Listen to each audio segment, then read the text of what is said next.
Il y a de cela 25 ans, j'étais un jeune journaliste pour un journal local nommé La Bretagne. J'étais vraiment au balbutiement de ma carrière, mais mon premier grand article ne s'est pas fait attendre. En effet, celui-ci parlait d'un tueur en série, qui avait retourné un bus scolaire et qui avait à son abord 19 adolescents, un chauffeur et 2 professeurs. Après avoir tué les adultes, le tueur en série, Raymond Pierre, avait amené les ados dans sa maison de campagne, où il avait mis en place de quoi les garder captifs, tout en pouvant s'abandonner complètement à ses pulsions meurtrières. Il n'y a eu que 2 survivants à ce massacre. Je vous partage mon article ci-dessous, pour que vous puissiez prendre connaissance de l'affaire. 17 cadavres, 17 jours de calvaire. C'est un véritable miracle que cette Laura a réussi à tenir et à avoir le courage de se révolter au bout de tant de temps. Surtout que selon la police, les tortures infligées aux adolescents étaient encore plus perverses que ce que Raymond Pierre avait l'habitude de faire. C'est un vrai miracle que cette jeune fille harcelée à l'école ait pu le mettre hors d'état de nuire. C'était il y a 25 ans. Depuis, j'ai écrit beaucoup d'articles, mais aucun ne surpasse celui-ci en termes d'horreur.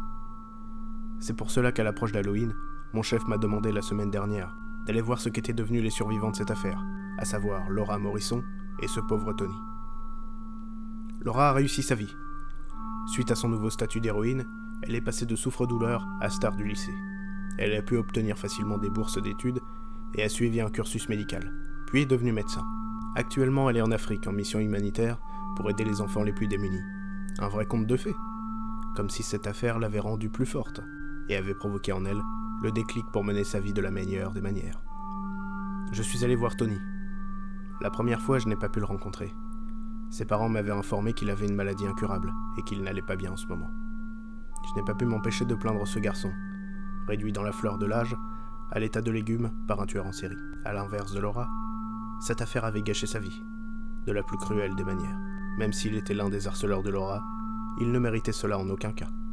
Ses parents m'ont contacté hier, m'annonçant qu'il n'en avait plus pour longtemps et que son agonie allait bientôt prendre fin. Je n'aurai donc plus l'occasion de le rencontrer. J'y suis donc allé, au chevet de son lit, et il a prononcé ses premiers mots en 25 ans de silence. Tout juste avant de rendre l'âme, ces mots résonnent encore en moi, donnant naissance à un terrible frisson, me parcourant tout le corps. Ces mots qui donnaient une toute autre vue sur cette affaire datant de 1990. Elle a eu le tueur, le premier jour.